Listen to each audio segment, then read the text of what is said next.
I'm a reporter for the Daily Chronicle. If there's one thing that I've learned throughout my years as a reporter, it's that the end of the story is rarely the end of the story. In fact, sometimes it is just the beginning.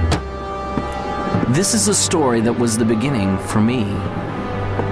Although we only met for a brief moment and there was only one word exchanged between us, my life was changed forever.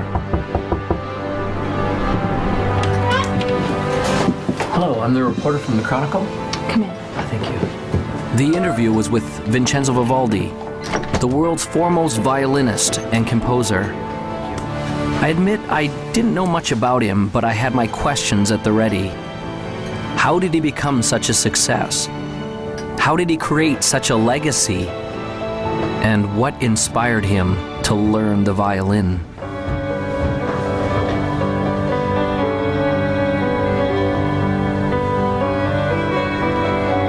I felt as though I was stepping on sacred ground when I entered the old man's room. I could feel that his time to depart was drawing nigh.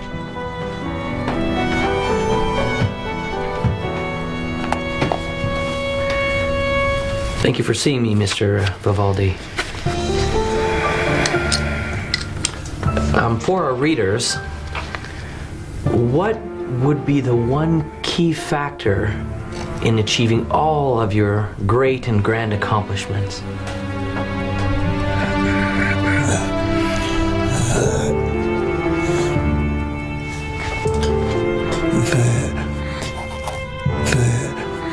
The Opus.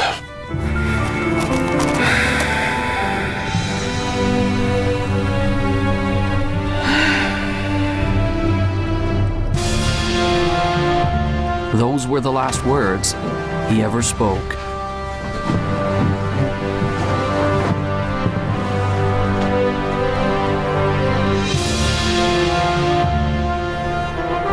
As I left the house that day, I now had a greater question than when I had arrived.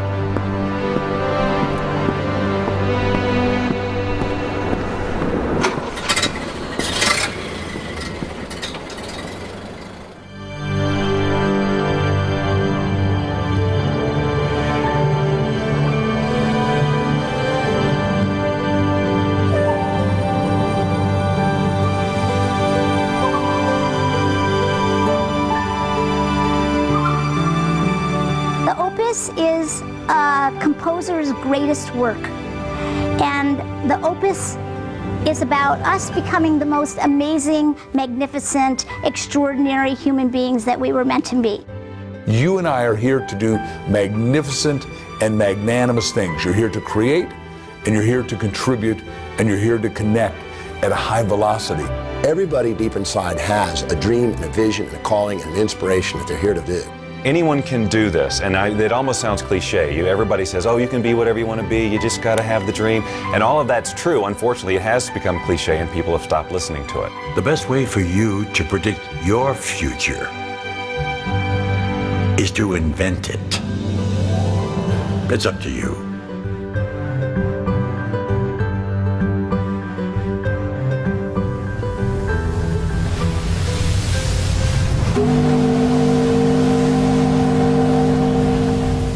Vincenzo came to America when he was 7 years old.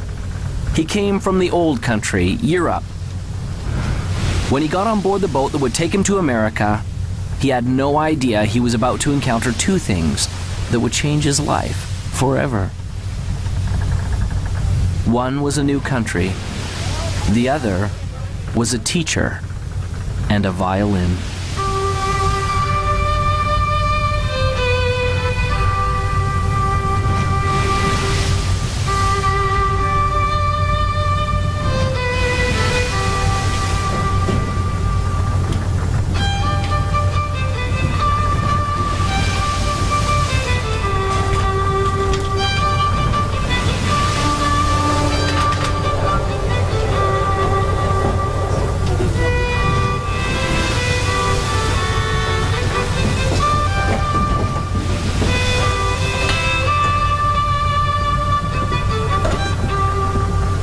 As the boy listened, He was captivated, and in his heart he knew that one day he would play this song.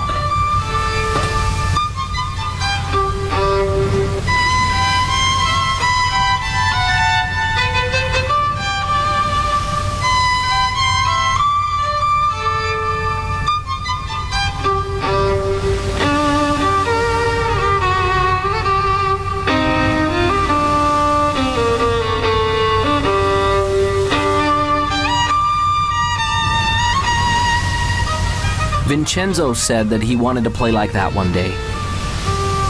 Do you really believe that? Do you really believe you can? The old man asked. The young boy replied, yes. That is the key to unlocking your opus. The old man smiled and told him that he had just begun on the road to becoming great. He gave Vincenzo a notebook and told him to write down exactly what he wanted and to keep the book with him always. Vincenzo wrote that one day he would become one of the greatest violinists the world had ever known. The old man put his hand on the boy's shoulder. When you get there, don't stop. Remember, your opus isn't what you do. It will be the legacy of what you've become. Vincenzo did not understand. The old master smiled and said, one day you will.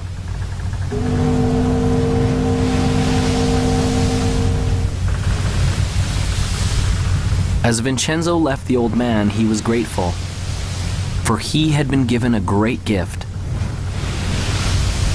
And although he would never know the man's name, the man had changed his life forever.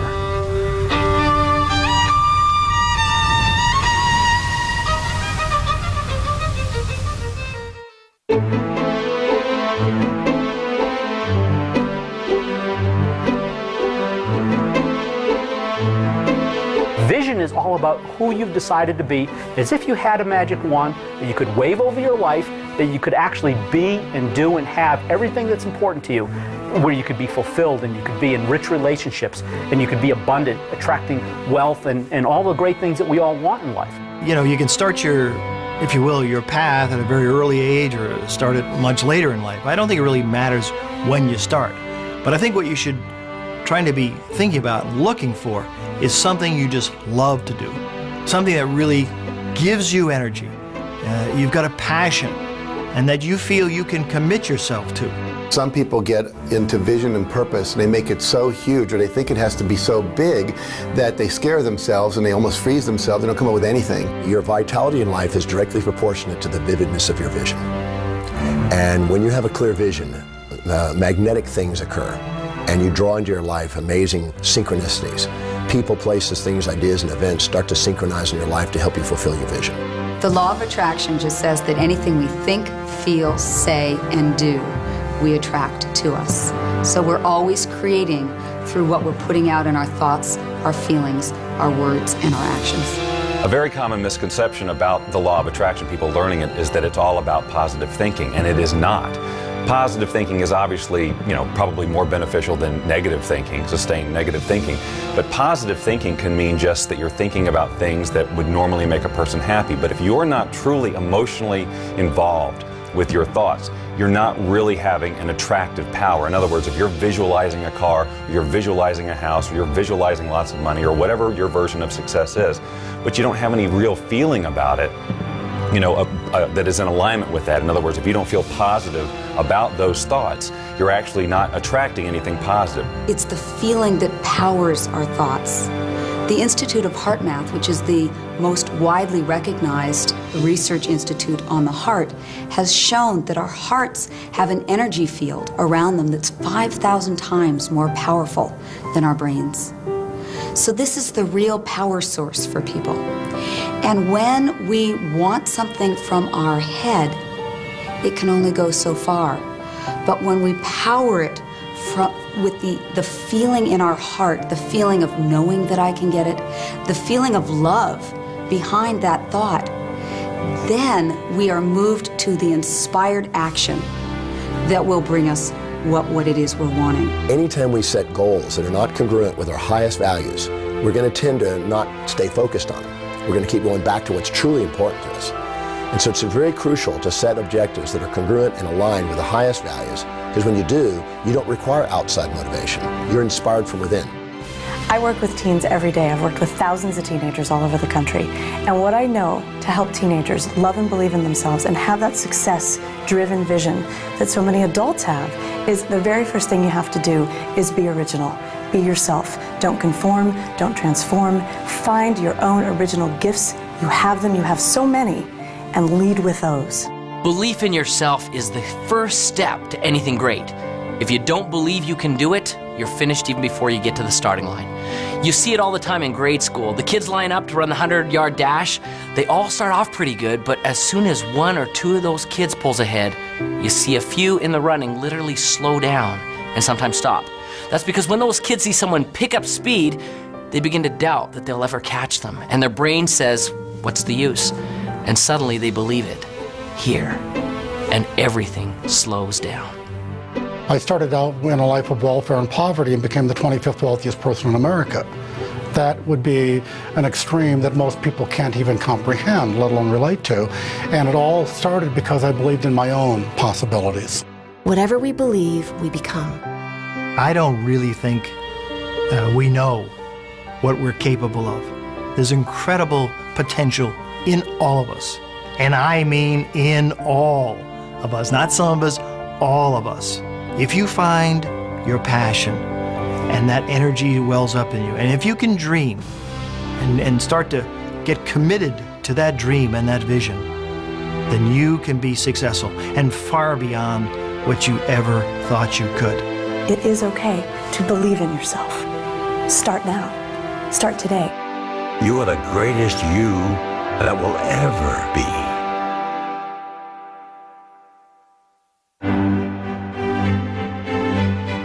Vincenzo had set a goal. He began to see it powerfully and perfectly. It became real.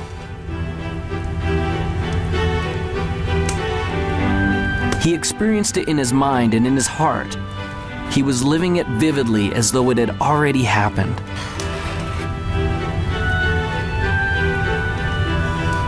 This gave him the momentum to begin.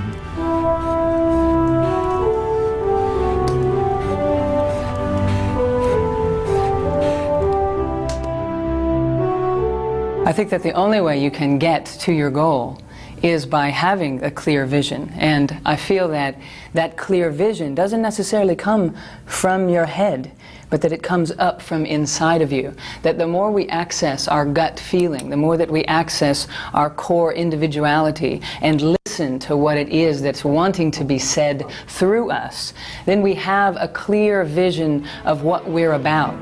The problem is most people don't really have that clear vision of what success is for them because they've never felt like they were allowed to have that vision for themselves. They always felt like they had to live in to somebody else's idea of what success is. I think one of the steps that people may not do quite properly is that first step of intention. So many times people's intentions are coming out of a feeling of obligation or I should. When I find that people really stop, which is a hard thing to do in our society, to stop, but it's the thing that is most required for us to stop and turn inward. Someone asked me one day, if you could have anything that you wanted, if you could have your dream life, if it could look any way that you wanted it to look, what would it be? And I was stumped, because I was so used to being good at responding to my difficult circumstances that I even honored myself for being able to make the best of a bad situation. So I would constantly have to wait for bad situations to come around in order to identify who I was and to feel my strength to be able to go out there and do something. And so when someone asked me, well, if you could just be on the front side of something like that and just have it be whatever you would want it to be, what would it be?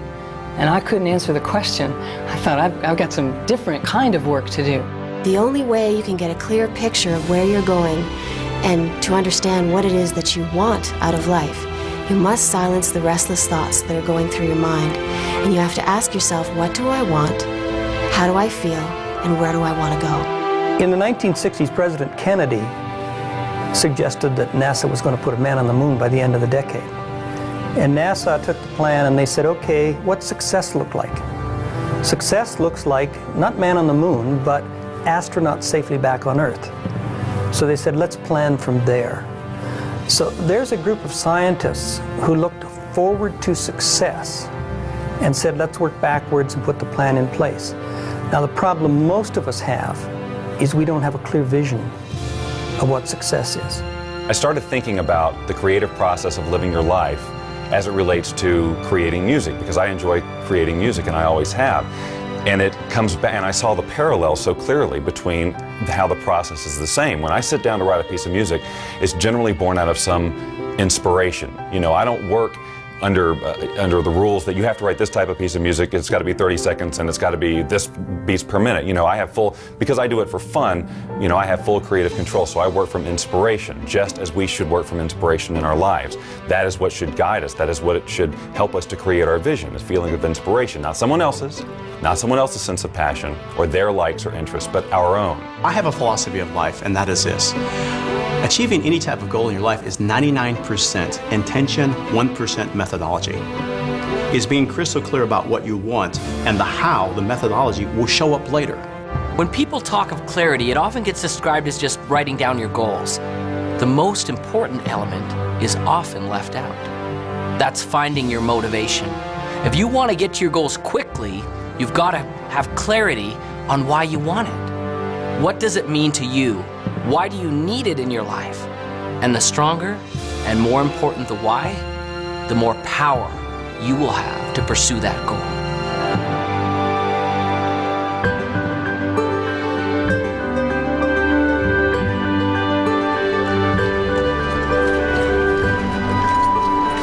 Finally, the opportunity came for Vincenzo to have his violin. The moment he saw it, he knew that he had to have it. A loving mother felt the same way.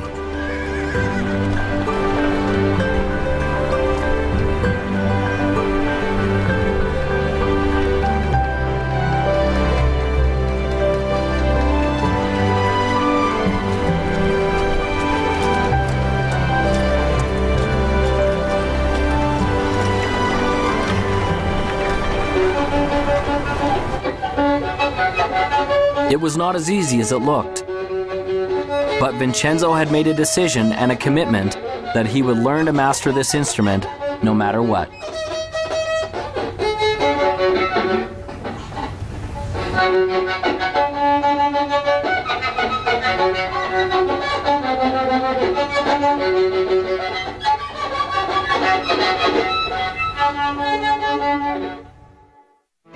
Finding your clarity starts from first setting goals, not just thinking them, inking them, writing them down, having that vision board. Put those things on your board the way you picture your life to be, the lifestyles you want. It's okay to brainstorm it. Start with an idea, oh, I've always wanted to do this, and flesh it out. Really describe what you want your life to be.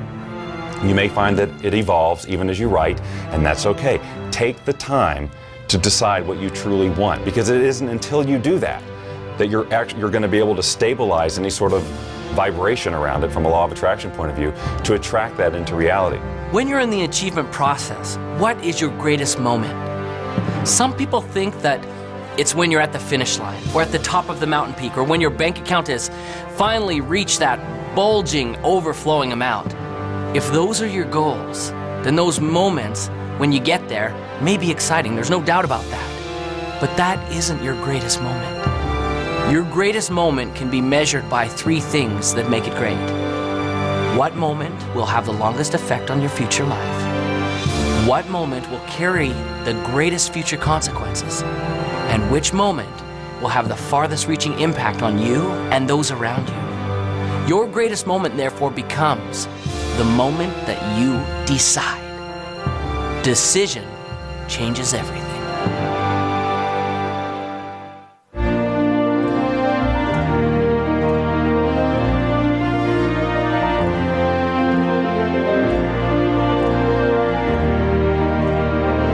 As Vincenzo grew from a boy to a man, he never lost sight of the dream.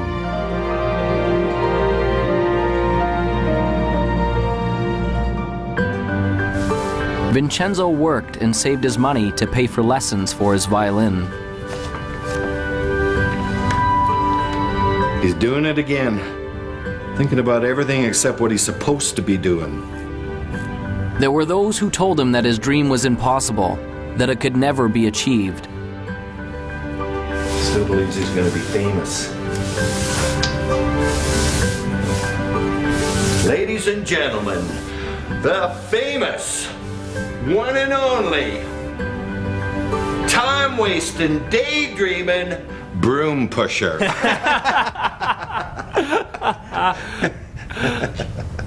But he remembered the words of the old master on the boat.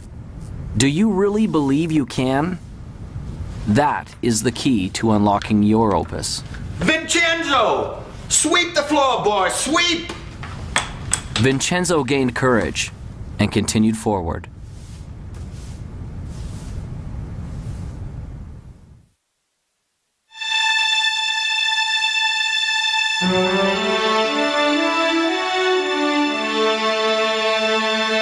How do we get started? You just get started. Most people wait. They're waiting for their time. Wait till I know more. Wait till I do more. Wait till I learn more. Wait till my time is right. Your time is now. So just get started. You can't sit on the couch and eat potato chips and expect things to happen. You visualize and you materialize, yes, but you must act. A mediocre plan today is far better than a perfect plan tomorrow, because tomorrow never comes. We all know that New Year's resolutions last 30 days or 3 weeks or 3 days or for some people 3 hours. And that's a result of this great commitment. And what I want people to do is to step back and, interestingly enough, to essentially dial it down. Focus on what you can do, not what you could do. If you can't get the big picture, start with the small stuff. A decision isn't something you take lightly. It isn't a wish or simply saying, I'd like to. There will be no power in it until you say with clarity, I will do it, and attach that commitment to some action. What will you do to get things started? I'm a big believer in planning, partly because my first career was in the television industry. And if you don't plan a program, you're asking for a disaster. And that's not to say that you set a plan down that's absolutely rigid, but you put a plan down that you can then change and adjust as you need to when you're going through the production. Same thing with the writing of the music. I start with an end in mind in terms of how I want to feel, but I don't have every note already written in my head. That's what makes this process so fun and creative, because the minute you feel like you have to go here because that's where you said you were going to go in the first place, the song has to sound like this because that was my original vision, you cut off all sorts of possibility. You don't have to know everything before you get started. Top achievers never have all the answers, and they also don't wait for all the answers to come until they get started. They just get started. They don't let questions paralyze them. They understand how to face the unknown and have the courage to do new things without all the answers. They know that the answers will come, and they adjust their course with each step forward that they take. Most of the answers come in the action, not in the calculating. You've got to learn that too. When you're up against the unknown, remember this phrase. Top achievers are not perfectionists. They're improvisers. Get started. It's hard to start. It's scary. And I know I've seen in my own life that some people they're just waiting for everything to be perfect. There is no perfect time. You never have a perfect plan. But you need to move forward. If you're convinced and you're passionate, it will develop. Have some faith. It can happen. It will happen. You got to stay positive, but you got to keep moving forward. And you got to keep moving forward knowing you don't have all the answers. I wanted to be a fighter pilot my entire life, but back in 1986, there was an experience which pretty much dashed my hopes up against the rocks. Back in 1986, the movie Top Gun came out, and you'd think that would be a source of motivation for me, but really what it was everybody else at that point now wanted to do the same thing that I wanted to do. Everyone wanted to become a fighter pilot because they all wanted to be just like Maverick. And what I knew back then was I was a pretty average guy. I knew that the people who were ahead of me were smarter, faster, they were stronger, and I thought, man, I'm not going to be able to do this anymore because all these people now want to do what I want to do. You know, we're being honest here, so I'll just tell you, I failed kindergarten. And I don't know if you know what it takes to pass kindergarten, but you basically need to be able to stack blocks and not eat glue, okay? That's pretty much about it. So I failed kindergarten. I know that I'm a pretty average guy, okay? And I look at all these people who are ahead of me and I'm thinking, man, there's no way I'm going to be able to make it. But you know, I followed through with my dreams and I pressed on. And what I realized through that experience was that I may have been in the 5th percentile on the bottom, but the 95% of the people who were above me never took any action. Often people have a great idea and they get excited about it and they go, wow, I'm gonna go do this. But you know something? They don't do it.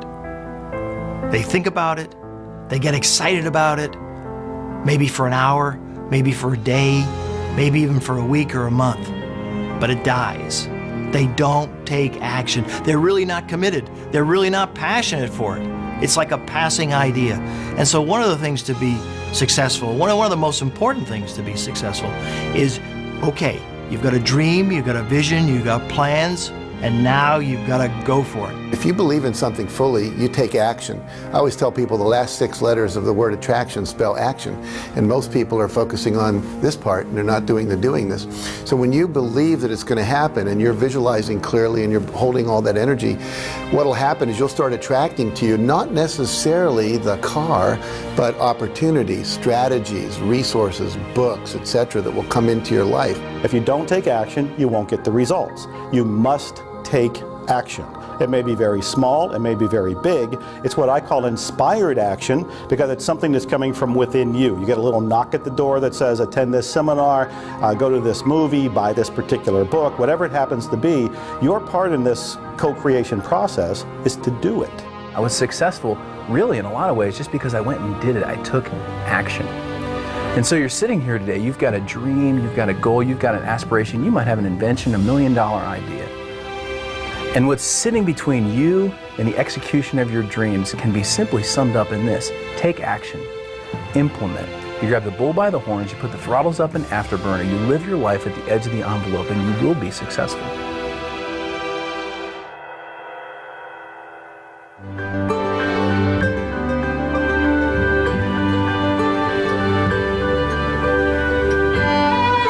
Vincenzo continued seeking additional understanding and education wherever he could, surrounding himself with other masters who could help him find his gift and develop his passion. This required effort and work.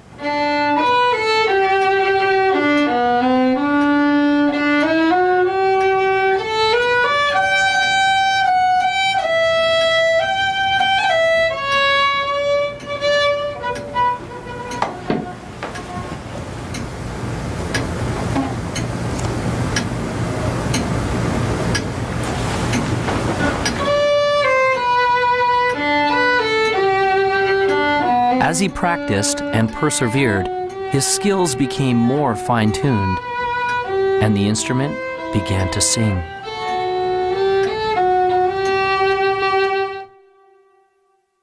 Whatever you want to do, whether you're an athlete, whether you're in business, whether you're a pilot, if you want to be successful, there are heroes, there are masters, there are people who have been successful before you who will be willing to teach you how to get where you want to be. You don't need to fly solo in this life. If you have any goal that you want to achieve in your life, the first thing I would invite you to do is surround yourself with people who believe in what you do. And sometimes those people, they're not your family, they're not your friends, they're not your coworkers. You actually have to create that. You have to create your own, what I call your own mastermind, your own board of directors of people who will support you. My adage is that if I'm ever in a room with 5 people, I want to be the dumbest one in the room. I don't want to be the smartest guy in the room. I want to be the dumbest one in the room. If I'm the smartest guy in the room, then I'm not listening to anybody. Then I think I already know it. Then I think they're not capable of teaching, training, sharing, or giving me anything of value. But if I think I'm the dumbest one in the room, then all 4 of them are brighter than I am. And I can learn from any one of them. And what that causes me to do is to shut up and sit down and get a chance to learn, because most of us are talking so much, we aren't listening. I like the idea of modeling other people's success up until the point where you reach something that, hey, this isn't me. It's not me to model this guy like that. Because if you try, it will not work. You'll send out this really weird field of resistance and things will not work for you, no matter how successful that other person is. So I model lots of people, but not one particular person. I will look for things that they do and then say, I can incorporate that into my plan for sure. This guy over here, no, not so much. This is where I leave him and go to somebody else.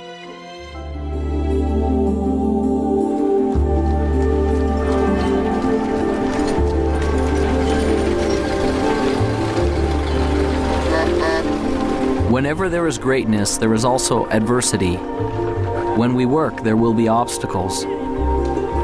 Vincenzo's obstacle came when he turned 17. One day, as he was walking to his teacher's to practice his violin, he found that his vision began to blur. Soon, there were great dark spots appearing before his eyes. And one day, he woke up totally blind. He could not see. This proved to be a big adversity.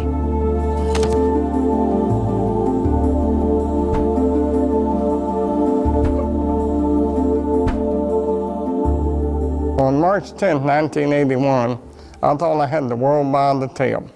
I was Mr. Egotistical. I was self-centered. I was center of the whole universe, and so I thought. I was very successful. I'd gone into the life insurance business, making a lot of money. Had a nice home, had a nice car, had a wife. You know, I was living the American dream, and so I thought. And then I went and bought myself an airplane. The next day I took off in that airplane for a little pleasure trip just to check it out. Then in that day, my whole life changed. I had a power failure. When I was landing, the engine failed. I had some power lines and crashed. I was just entering my senior year, and I wasn't really going out much. We had moved to a new town, and I was feeling a bit awkward in my skin. I went out, and I met someone. I thought, oh, he's the one, and ended up pregnant in my senior year. And if you want to be judged, I was going into a school where there were nuns, and they were convinced, and so was my entire school system, that found out I was pregnant in my senior year, that I was going to go to someplace with the letter H and 3 letters that followed. And it took me a long time to regain my self-esteem. And so my life started out as a pregnant teenage runaway. When I was born, my parents didn't know that I was didn't think that I was gonna be a little person, of course. So that was a big surprise. And they had some difficulty with it, some challenges with it. Then I went off to school, and I had challenges with kids there, teasing me, calling me names, stuff like that. 4 days later, I woke up in the hospital. I was in coma 4 days, and I was in bad shape. My neck was broken at the first and second cervical vertebrae, and my spinal cord was crushed. The nerves that control my diaphragm were destroyed, and I couldn't breathe.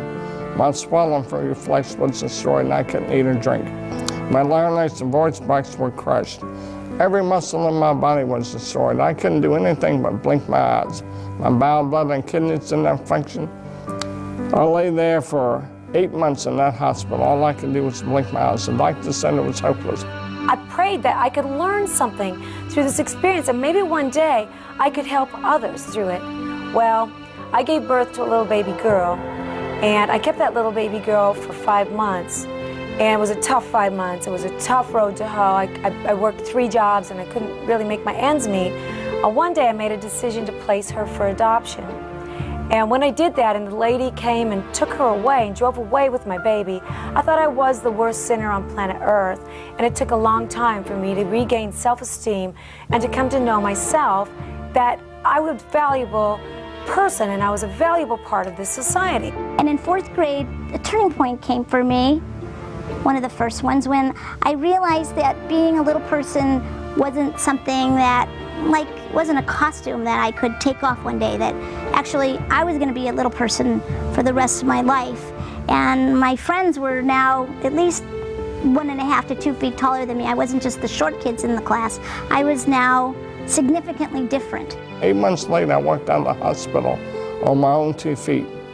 The doctor said it was impossible, but I walked out of there. But that wasn't the end of the journey. That was just the beginning, because I had 5 more years of intense occupational physical therapy. So I went to work. And when I went to work, I decided I was going to make something of myself. And maybe one day I'd see that little girl again, and maybe I'd be able to be an example, a living example of something wonderful. One day I was sitting with my teacher for spiritual and personal growth, and he said to me, you know, Peggy, I noticed that you spend a lot of time in this fantasy that one day you're going to wake up like an average-sized person, or as an average-sized person, and all your problems are going to be gone. But that's not really so realistic. And I bet your success level would be much higher if instead you focus on the things that you can change. The things like your attitude, your beliefs, your connection to spirit, all those kinds of things. So that was a turning point for me, and I actually looked at that and I was like, oh my God, I'm believing in this fantasy. And I had to come to terms with the fact that I had to accept that I couldn't change my outer size, but I saw that I could change my inner size. See, it didn't matter what the doctors thought. It didn't matter what the medical profession thought. It didn't matter what other people thought or believed. What really mattered was what I believed. See, a lot of people think, well, I can't do this, I can't do that, because everybody tells them they can't do that. And I tell them it doesn't matter what other people tell them, it matters what they think. Well, last year on Mother's Day, now we're talking 27 years after that day when that lady drove away with that baby, I got a call from guess who? My little daughter, Jackie. And she said on the telephone, could I call you Mom? That was huge. That was huge for me. And I don't care what happened to you in your life. If someone told you you're a sinner and you're so down and out that you think you're nothing and you're a nobody, you're a somebody. You find it within yourself and you get up. Pull yourself up by your bootstraps. You get out there and do good works. Jackie and I have become real good friends today. And I thank God she's a valuable part of this life. You know, I barely finished high school. Today I sat on the Harvard Women's Leadership Board. Were the times I was down, were the times that maybe the vision started to fade a little bit. You know, I'd be dishonest if I said they weren't. Of course there were times. But I didn't stay focused on that very long. See, it's okay to let yourself get down, but it's not okay to stay down. I have gone from the depths of darkness to the height of amazing, amazing joy and even ecstasy. I always say that I used to cry every day out of sadness. Now, I cry most days out of joy.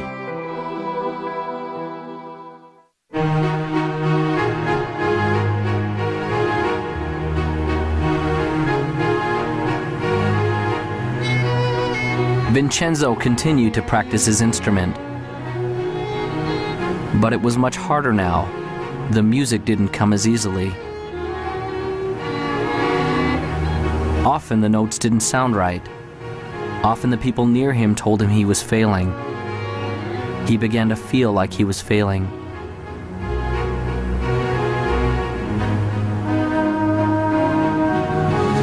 I can't.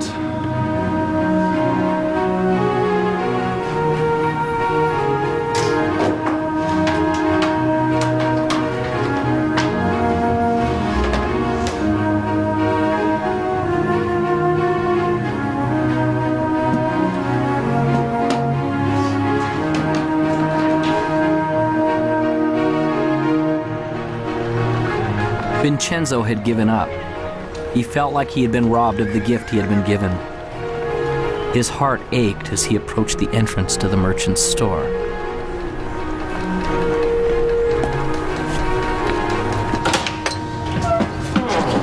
Hi, Vincenzo. A surprise. What brings you here? I'd like to sell my violin. Those were the most painful words that he had ever spoke. Are you certain about that?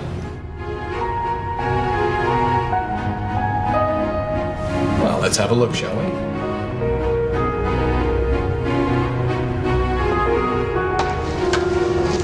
Oh my. Isn't this the same violin I sold you many years ago? And you want to bring it back to me? Yes, I do. Well, I'm certain you've kept it in fine condition. But I really have to know that it works. So, would you do me a small favor, Vincenzo? What's that? I wonder if you would play a little bit for me, Vincenzo. I don't have my music with me. Sometimes we don't need sheet music. Sometimes music is in the soul. So, This one's for me. Reluctantly, Vincenzo took the violin and, placing it properly in position under his chin, he began to play.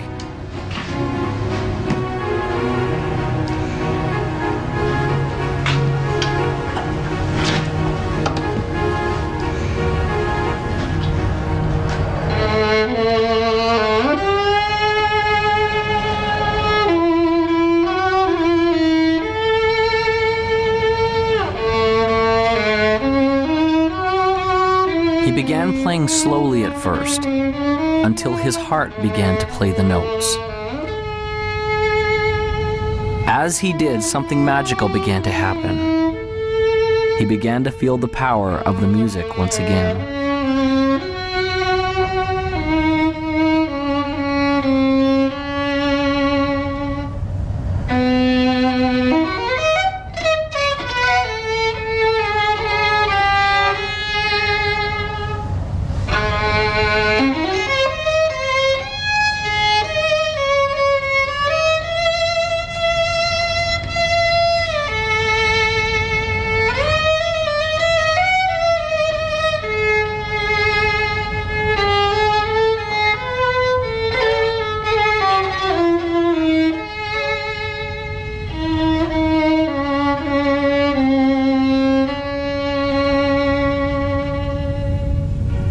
When he had finished, a change had taken place, and there was hope.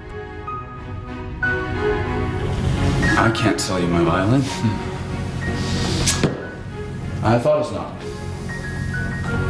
You keep the violin, Vincenzo, and play, all right? Vincenzo left the shop with a resolution that he would never again give up on his dream.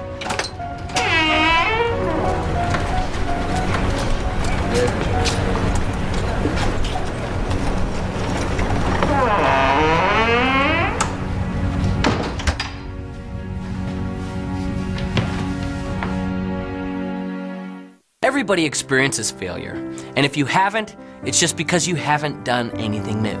Because everything new requires failure, it's just a fact. In education, there's a term designated for new learners. It's called the J-curve, a J. When we start, we may begin here. As we begin to implement the new experience or information in our life, we initially struggle, or perhaps even fail. But as we learn the lessons from our failure and are persistent, we become competent and very successful with our new lessons or experience. And as we get competent, things go up dramatically. That's a J-curve. Most things in life come to us that way.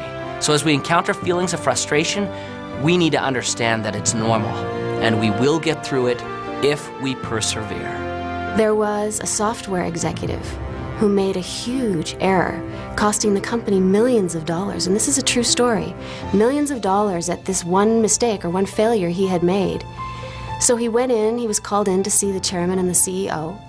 And of course he brought his resignation letter. And he handed it to the chairman. And the chairman said, what are you doing? We just spent millions of dollars educating you. You can't leave us now. Now, not every employer is going to be that compassionate, but the universe is. Every one of us gets rejected, and what you and I need to do as individuals is reject rejection. Make yourself rejection-proof. When Jack and I started Chicken Soup, we spent 3 years writing it, and we tried to sell it. We went to New York with a great agent, and 33 publishers all said, hit the road, Jack. And then we went to the BEA, Book Expo of America, and we went booth to booth to booth to booth, and 144 people, sum totally, said, buzz off, you guys, that's sappy little stories. They're never going to sell. They're too nice. The secret word that every winner knows is called NEXT, next. You're going to meet obstacles. You're going to see adversity. It's going to happen to you. I guarantee it. So what gets you through it? It's your passion, it's your energy, it's your commitment to this game plan. And wow, it can be very, very exciting. I have never met a successful person who hasn't failed. Never. Not in the course of my lifetime, not in the course of my reading, not in the course of my studying, not in the course of mankind. Have I ever met a successful person who hasn't failed? Now, the difference between successful people and people who are unsuccessful, because we all will fail, is successful people learn how to deal with failures. They learn how to accept it and embrace it and understand it and learn from it. And it doesn't become a negative to them. It becomes a learning. It becomes an education.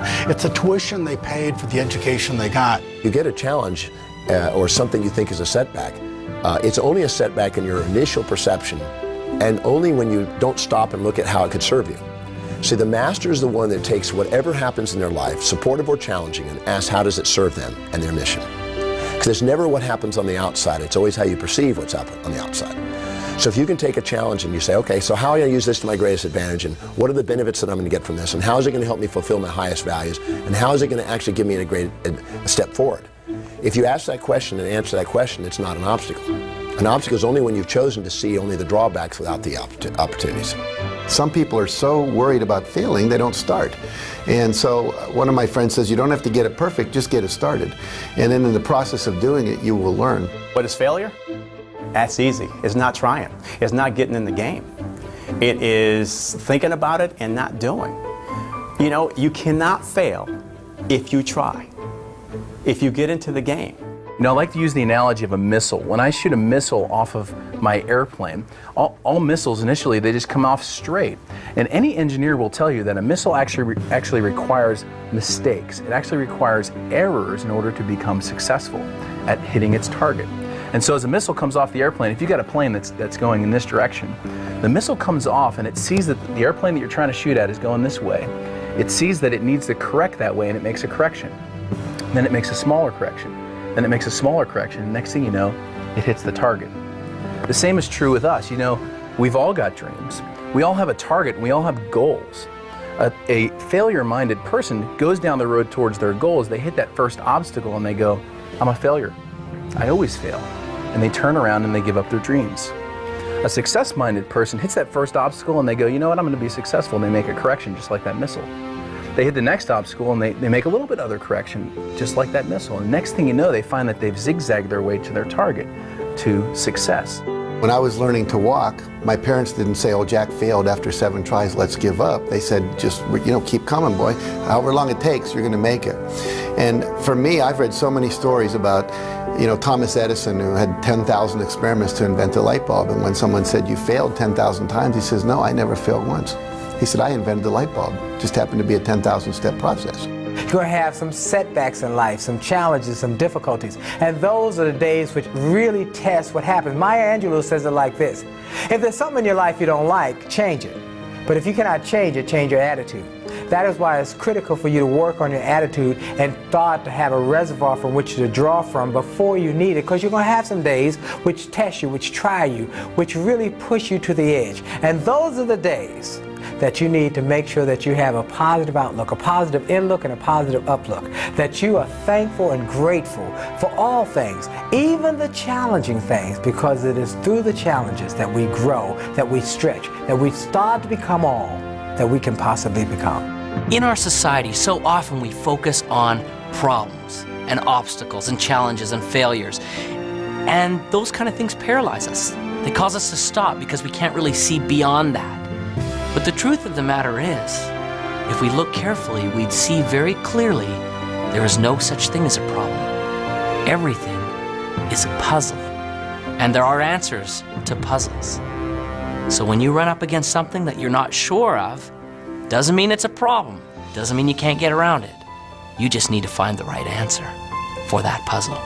I've decided that every single thing that happens is a success. Everything. There's a learning experience, maybe I achieved whatever the goal was, but I'm going to go after something else. I just learn, grow, and go.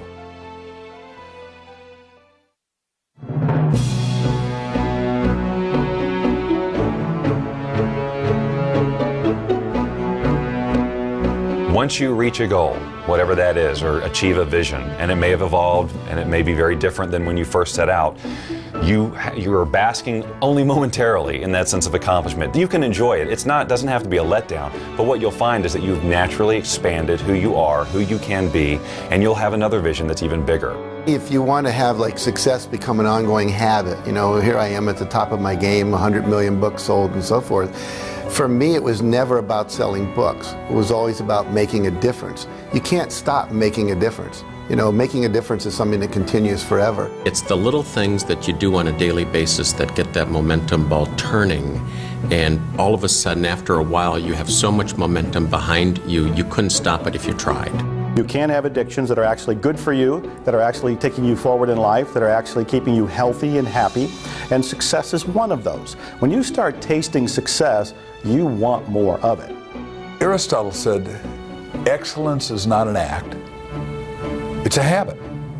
So you get in the habit of excellence, and then you can go as high and dimensional and multi-passionately purposeful as you want, which is, you don't want to just do one thing, you want to do a multiplicity of things, because when the game called life is over, you look back on life, the only thing you can take with you is your memories. So you want to create a basket full of life memories that are worthy of you, that are valuable, that are vital, that are just exquisitely good. The only difference between people who are happy and those who aren't is their habits. So it's really a very simple thing. It boils down to only one thing. What habits are you choosing day in and day out? And the good news is that every day you get a new choice to pick new habits all day long. Every decision you make in every moment is determining the habits that you'll have today and tomorrow and the next day, and the outcomes that you'll have in your life. So if you want a life that's successful, choose the habits of successful people. If you want a life that's happy, choose the habits of happy people.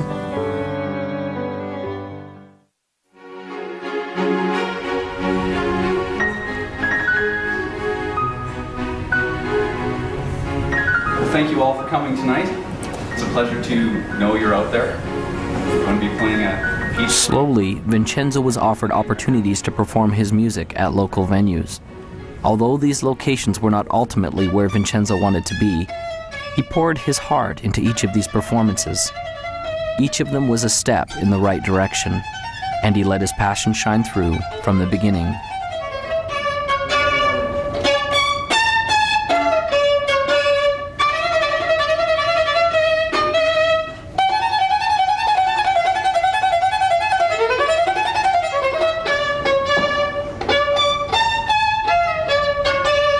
As can be expected, this wasn't always easy. There were times he was afraid, but as he faced each challenge and each frightening moment, he seemed to build momentum and increase in his greatness.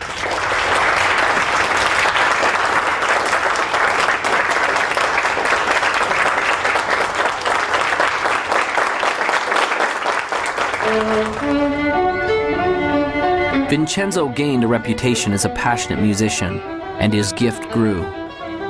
Doors opened for him to begin to play with other masters. Soon, Vincenzo was playing in the most grand concert halls of all. His dream to play was fulfilled. His opus had arrived. But was the journey complete? There was the question the old master had asked him that he still yearned to understand. Your opus isn't just what you do, it will be the legacy of what you have become. Vincenzo thought in his mind often about what this could mean. Was this the legacy of the man he had become? The man who played in the largest concert halls? The man who commanded the respect of the other musicians? The man who composed and wrote the grand symphonies? The man who people adored and loved as the master violinist? Vincenzo still didn't understand.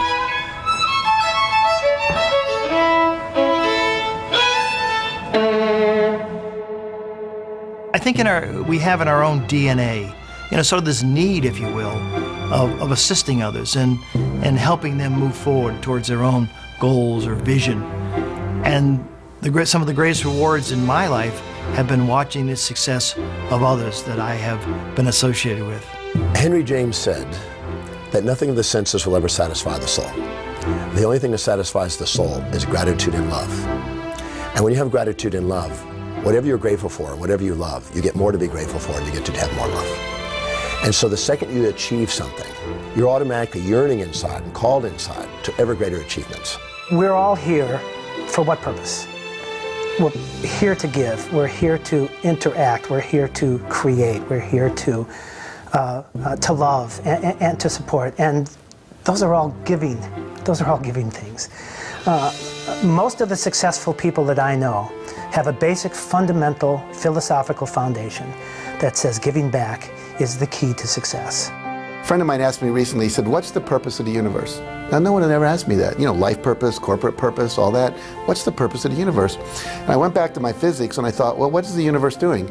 It's expanding. Ever since the Big Bang, it's expanding. I said, well, is it to expand? And he said, absolutely. And he said, anything you do that helps people, corporations, countries expand, you're in alignment with the universe. And when you're in alignment with the universe, the universe will support you. It'll give you the resources you need. Anytime you cause contraction, you cause conflict, then you're against what the universe is about. When we feel expanded, it's the universe's message of saying we're on course. When we feel contracted, it's the universe's message saying that we're off course. So as we're moving along, we always move towards that which is making us feel expanded. Service, there is no higher purpose. It's all about giving back. When you focus on giving, you receive, and that's how the law of attraction works. Ultimately, what we contribute is a reflection of who we are inside. And the more we contribute back to the world around us, makes us more inside. Think of your happiest moments. Got it? I'm confident that it will have very little to do with accumulating wealth, and it certainly wasn't a moment where you were alone in your room watching TV. I'd be willing to bet that it was a moment where you did something for someone that they could not do for themselves, or when you helped someone realize a dream, or you shared a little of you, the real you. And in the end, isn't that what life is all about? It's never about what you had. It's about what you did and the difference you made while you were here.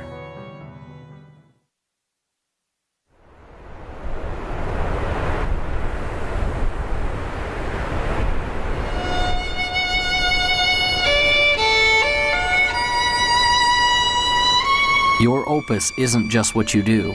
It will be the legacy of what you have become. Vincenzo still didn't understand. Then the lesson came as he was playing his violin in the park alone.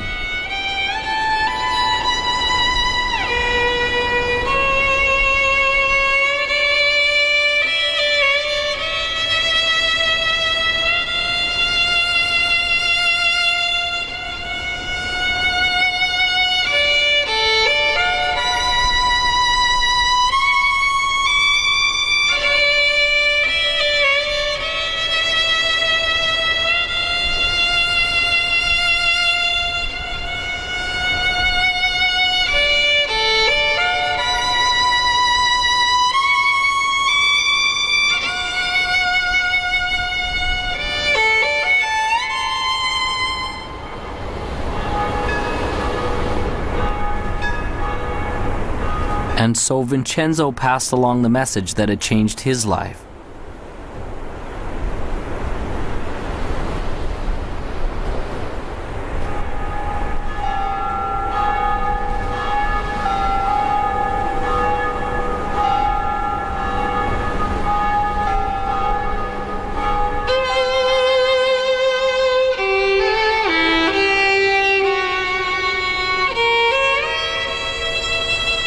As the boy walked away in the snow, Vincenzo finally understood.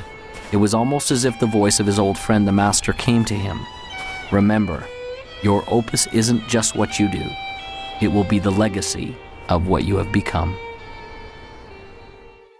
Imagine, if you would, a hot summer day in the year 1944. Campus, Morehouse College. Dr. Benjamin Mays, the president of the college, sits at his desk. There's a knock at the door. He says, "Come in." He sees the door swing open and a man and a teenager are in the doorway. He runs to grab the hand of the man, Martin Luther King Sr., Daddy King. Daddy King steps in and says, "Dr. Mays, I'm not going to take a lot of your time. I just came to introduce you to my son, Marty." We call him ML. His real name is Martin Luther King Jr. He's 15. He's going to college here in the fall. Very bright boy. But he's missing something, and I need a big favor. No, I don't need tuition that's bigger than that. No, I don't need room and board that's more critical than that. I came to ask you, would you teach my son how to dream? Please teach my boy how to dream. And Dr. Mays gave young Marty a piece and said, young man, read this piece every day and it'll change your life. And he read it and it changed his life. And I got hold of it and I started reading it and it changed my life. It's so profound yet so simple. It simply reads, it must be borne in mind that the tragedy of life does not lie in not reaching your goals. No, no, no. The tragedy lies in not having a goal to reach for. It is not a calamity to die with your dreams unfulfilled, but it is a calamity not to dream. It is not a disaster to be unable to capture your ideals, but it is a disaster to have no ideals to capture. It is not a disgrace not to reach the stars, but it is a disgrace to have no stars to reach for. Not failure, but low aim is sin. You've got to dream big dreams, impossible dreams, dreams that will make a difference, leave a legacy, and a dream that will be your opus, your reason for coming to this planet. I truly believe that all of us are very special. We all have some unique, different, wonderful qualities. We shouldn't compare ourselves to others and say, well, they're so much better. We need to find our own special gifts. And as you find those gifts and you become passionate about those gifts, you move towards those gifts and take action. So if you've been watching the Opus, the time is now to take action. No more praying, no more wishing, no more hoping that great things will happen to you. Move forward, take action, become successful. We are all creating our own opus. We will all leave that legacy. You come to the end of your life knowing that you have lived from the inspiration of your heart and that you've lived a life of love and of joy and of happiness. Because I tell you, you can achieve success in life and that doesn't guarantee happiness. We have to come from love and from that inspiration of why am I here, and you'll be happy and you'll be successful. You know in your heart that you want to do something. It might be open a business, it might be open a service, it might be write a book, it might be do any number of things. It's unique to you, but you haven't done it yet. You now have the beginning of some motivation. Your heart is pumping a little faster. The sweat is on your brow because you are excited about this. I want you to take action. I want you to go out there and do something. I want you to dare something worthy. I want to be able to say at the end of my life, did I do everything I could with everything I was given? I want to be able to say absolutely. So it's never done. As long as you're green, you're growing. As soon as you're ripe, you're raw. The joy in your life, the passion in your life, and the success in your life will come when you're brave enough to say, this is me, and then go be that person. Most people tiptoe through life hoping they make it safely to death. And life is more than that. It's more than just tiptoeing from the time you're born to the time you die, making it from day to day. It's much more than that. But yet, most people never realize that. I know that I'm not just a body and a personality, that there's something much, much deeper and greater and actually magnificent inside of me, something extraordinary. And the more that I live from that place, the more that I'm able to see inside of other people that they're extraordinary, that they're awesome, that they're amazing. And the more and more I live from that place, the more I see that each moment of my life is amazing and magnificent. That is the gift that's come out of my challenge. That is my opus. Now you have the tools. You have a vision. You believe you can do it. You're clear and you know why you want it. You have a first action to get started with. You know where to go for help, and you know failure can't stop you, only slow you. You are the composer of your life, and your greatest moment is before you. It is decision. What will you decide to do now? What will your opus be?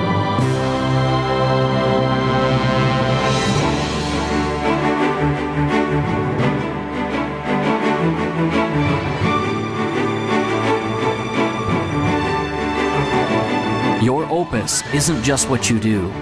it will be the legacy of what you've become. One of God's greatest requirements with lasting success is to teach the man who possesses it, to teach him about himself, and to allow him to contribute what he has been blessed with back to the world. Vincenzo's music was a great gift to all who heard it, but the true gift was in the legacy that he created in another. This was truly his opus.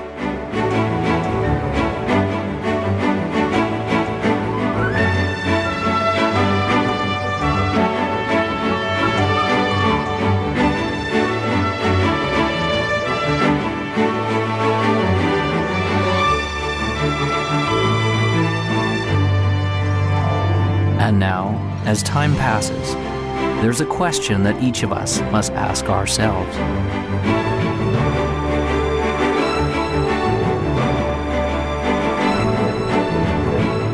What will your opus be?